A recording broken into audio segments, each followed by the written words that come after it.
Bonjour ou bonsoir, frères et sœurs. Je veux prier brièvement. Éternel, merci pour cette journée. Merci de nous avoir gardés. Pardonne nos fautes. Conduis-nous sur la voie de la repentance.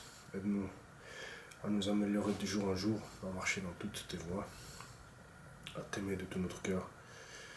Éternel, je te remercie pour cette journée. Je te remercie pour cette journée qui vient de passer. Je te remercie pour cette journée et je te remercie surtout de nous conduire, parce que je crois que tu vas le faire dans ta parole. Nous allons lire ta parole, faire une exhortation. Je prie au nom de Jésus. Amen. Lisons, si vous voulez bien, Psaume chapitre 23. Nous lisons Psaume chapitre 23, pour commencer, du verset 1 à 6. Nous lisons tout le psaume. Je lis pour la gloire de Dieu. L'Éternel est mon berger, je ne manquerai de rien. Il me fait reposer dans de verts pâturages, il me dirige près des eaux paisibles.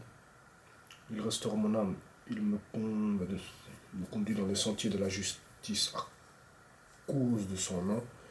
Quand je marche dans la vallée de l'ombre de la mort, je ne crains aucun mal, car tu es avec moi. Ta houlette et ton bâton me rassurent.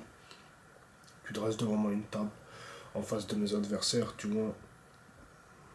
ondules ma tête, ma coupe déborde. Oui, le bonheur et la grâce m'accompagneront tous les jours de ma vie. Et j'habiterai dans la maison de l'Éternel jusqu'à la fin de mes jours. Amen. Je relis les versets 1 à 3 pour la gloire de Dieu. L'Éternel est mon berger, je ne manquerai de rien. Il me fait reposer dans de verts pâturages. Il me dirige près des eaux paisibles. Il restaure mon âme. Il me conduit dans les sentiers de la justice à cause de son nom. Amen. Lisons, si vous voulez bien, 1 Corinthiens chapitre 10 et le seul verset 12. 1 Corinthiens 10, verset 12. Ainsi donc, que celui qui croit être debout prenne garde de tomber. Ainsi donc, que celui qui croit être debout prenne garde de tomber. Amen.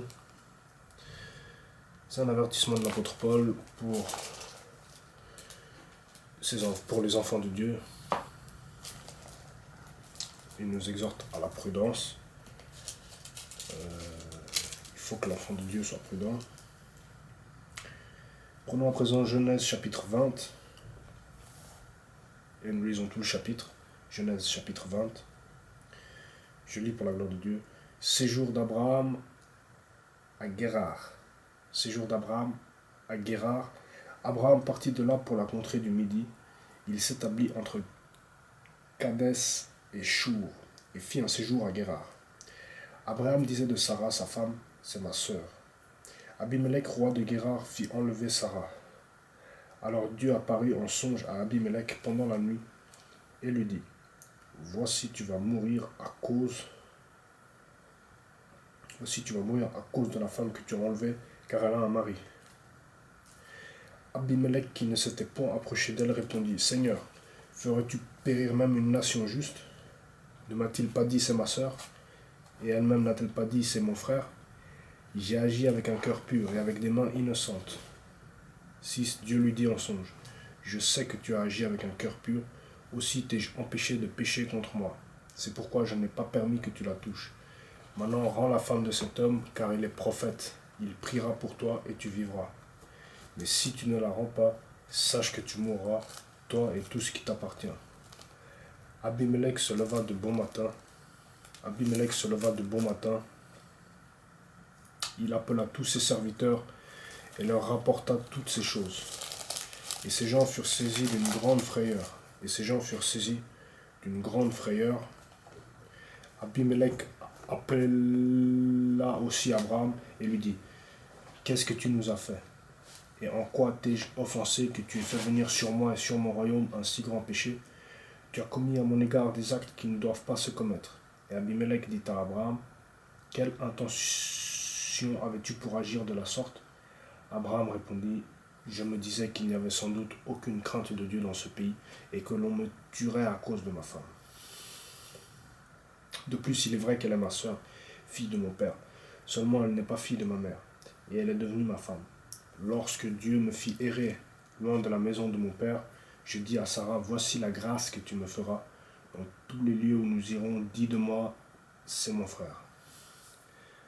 Abimelech prit des brebis et des bœufs, des serviteurs et des servantes, et les donna à Abraham, et il lui rendit Sarah sa femme. Abimelech dit, voici mon pays est devant toi, demeure où il te plaira. Et il dit à Sarah, voici je donne à ton frère 1000 pièces d'argent, cela te sera un voile sur les yeux pour tous ceux qui sont avec toi, et auprès de tous tu seras justifié. Abraham pria à Dieu, et Dieu guérit Abimelech, sa femme et ses servantes, et elles purent enfanter, car l'Éternel avait frappé de stérilité toute la maison d'Abimelech à cause de Sarah, femme d'Abraham.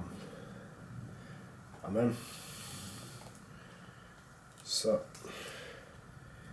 si je ne me trompe pas, j'avais mis Genèse,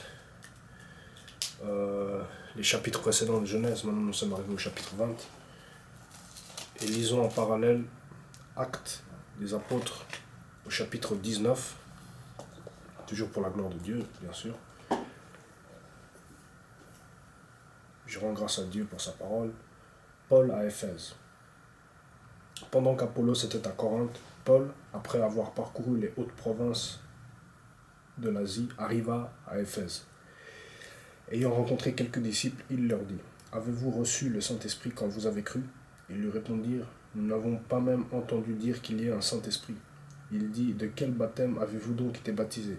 Et ils répondirent, « Du baptême de Jean. » Alors Paul dit, « Jean. » Et ils répondirent, « De quel baptême avez-vous donc été baptisés ?» Et ils répondirent, « Du baptême de Jean. » Alors Paul dit, « Jean a baptisé du baptême de repentance, disant au peuple de croire en celui qui venait après lui, c'est-à-dire en Jésus. » Sur ces paroles, ils furent baptisés au nom du Seigneur Jésus. Lorsque Paul leur eut imposé les mains, le Saint-Esprit vint sur eux, et ils parlaient en langue, et prophétisaient. Ils étaient en tout environ 12 hommes.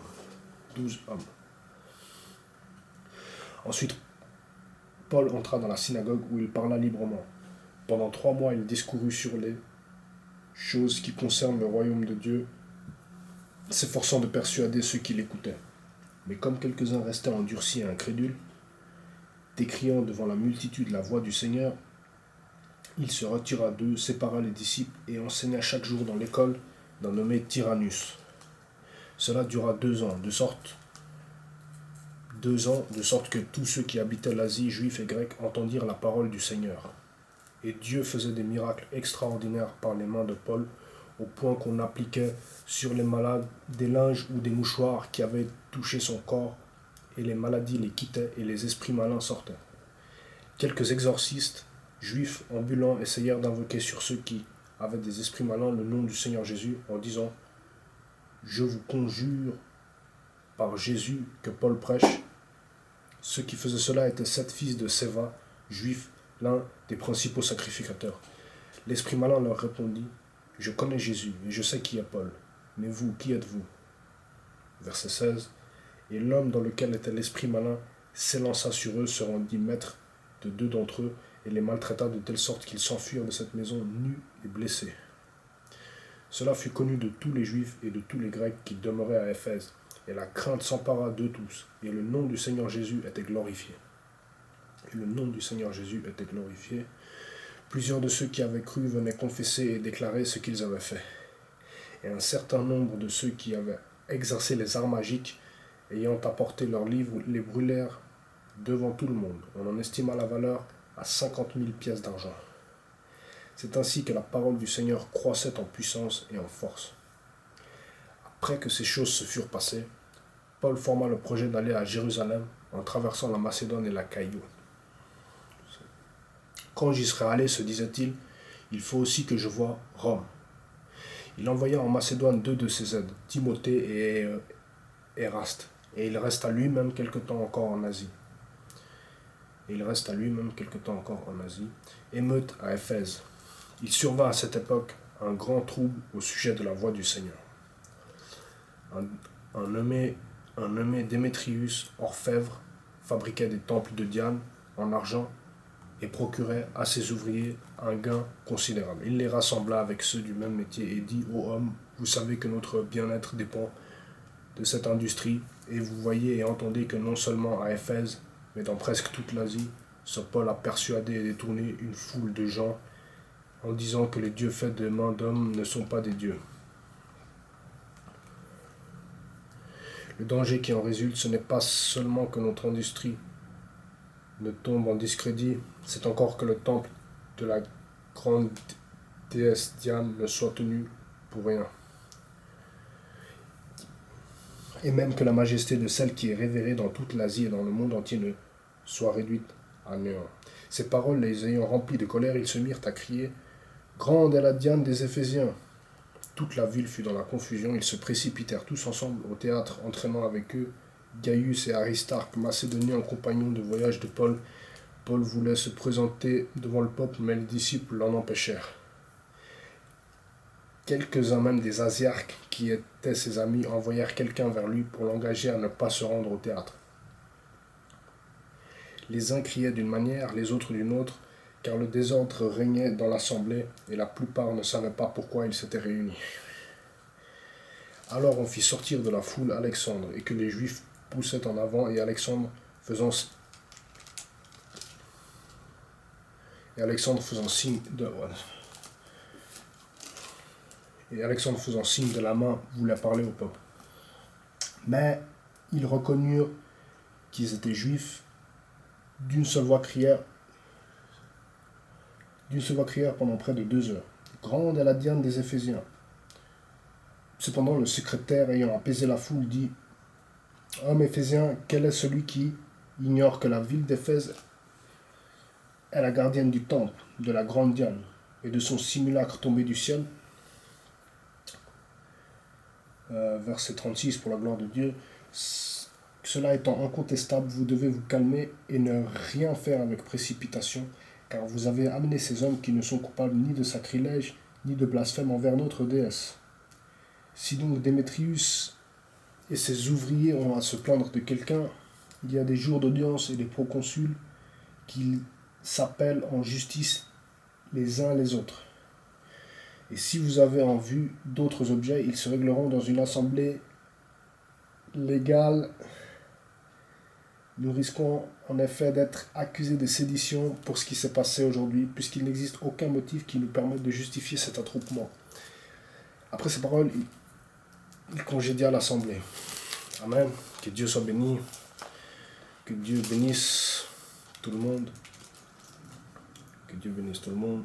Que Dieu soit béni. Relisons, si vous voulez bien, le psaume 23 en entier. Je lis pour la gloire de Dieu. Psaume 23, le cantique de David. L'Éternel est mon berger, je ne manquerai de rien. Il me fait reposer dans de verts pâturages, il me dirige près des eaux paisibles. Il restaure mon âme, il me conduit dans les sentiers de la justice à cause de son nom. Quand je marche dans la vallée de l'ombre de la mort, je ne crains aucun mal, car tu es avec moi. Ta houlette et ton bâton me rassurent, tu dresses devant moi une table en face de mes adversaires, tu enduiles ma tête et ma coupe déborde. Oui, le bonheur et la grâce m'accompagneront tous les jours de ma vie, et j'habiterai dans la maison de l'Éternel jusqu'à la fin de mes jours. Je relis à présent à nouveau le verset 1 à 3, pour la gloire de Dieu. L'Éternel est mon berger, je ne manquerai de rien. Il me fait reposer dans de verts pâturages, il me dirige près des eaux paisibles. Il restaure mon âme, il me conduit dans les sentiers de la justice à cause de son nom. Amen. Donc il faut rester dans la parole, il faut que je reste dans la parole. Lisons la Bible, prions, frères et sœurs, exhortons-nous par des psaumes, par des hymnes, des cantiques. Et je crois bien que j'ai tout dit pour ce soir ou pour aujourd'hui. À la prochaine, ciao.